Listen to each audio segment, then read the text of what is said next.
আসসালামু আলাইকুম ভিউয়ার্স, আমার হাতে দেখতে পাচ্ছেন এয়ারলেব ভেট একটা ভেটেনারি, এটা হচ্ছে সরকারি মেডিকেলের মুরগির কৃমিনাশক ওষুধ। এটা সরকারি মেডিকেলে পশু হাসপাতালে ফ্রি বিতরণ করে। আর এই ওষুধটার কার্যকারিতা অনেক। এটাতে ফিতা কৃমি, গোল কৃমি, সাধারণ কৃমি সব নষ্ট করে দেয়। আর আপনারা যারা পশু হাসপাতাল থেকে সরবরাহ করতে না পারেন, তারা যে কোনো ভেটেনারির দোকানে কৃমির ওষুধ নিতে পারেন। প্যারাভেট আছে, এভিনেক্স আছে, একই কোয়ালিটির ওষুধ। এগুলোতে মুরগির কৃমিনাশক সমস্যা দূর করে। আর মুরগি কৃমি থাকলে ডিম পারবে না, ডিম কম পারবে। কিছু মুরগি খাবার বেশি খাবে বা কেউ কম খাবে বা কেউ পানি বেশি খাবে, মুরগির বডি ওজন কমে যাবে, মুরগির বুকের হাড় বের হয়ে যাবে। তো এই কৃমির ওষুধটা খাওয়ানোর নিয়ম, এটা প্রতি ১ লিটার পানিতে ১ গ্রাম।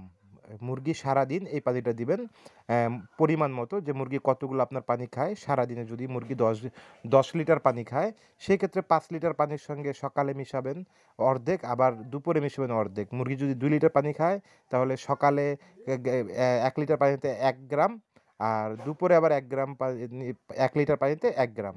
এভাবে সারাদিন মুরগিকে শুধু কৃমির ওষুধ দিবেন।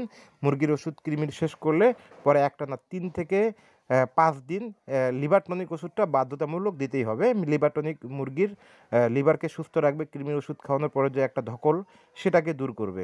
আপনারা নিকটস্থ আগে পশু হাসপাতালে যাবেন। পশু হাসপাতালে গেলে এই মুরগির কৃমিনাশক ওষুধটা সম্পূর্ণ বিনারূপে ফ্রি পাবেন। আর যেগুলো বাইরে কিনতে পাওয়া যায়, তার থেকে গুণগত মান সরকারিটা অনেক ভালো। এজন্য আমি বরাবরই সরকারি হাসপাতালের পশুর হাসপাতালেরটা আমি ব্যবহার করি। এটার মান অনেক ভালো পাই। আপনারাও এটাই ব্যবহার করবেন।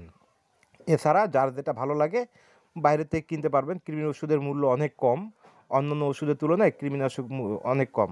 তবে মুরগিকে প্রতি ২ মাস পর, পর কৃমির ওষুধ অবশ্যই করাবেন। তাহলে মুরগির বডি ওজন ভালো থাকবে, ডিম ভালো দিবে, মুরগির গ্রোথ ভালো থাকবে, বুকের হাড় বেরাবে না।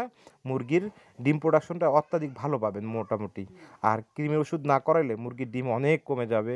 কিছু মুরগি বেশি খাবার খাবে অতিরিক্ত। সেই ক্ষেত্রে আপনার খামারে লস হবে, কারণ ডিম পরিপূর্ণ আসবে না, খাবার খরচ বেশি চলে যাবে, মুরগির ওজনও একেবারে বডি নষ্ট হয়ে যাবে। ধন্যবাদ, ভালো থাকবেন।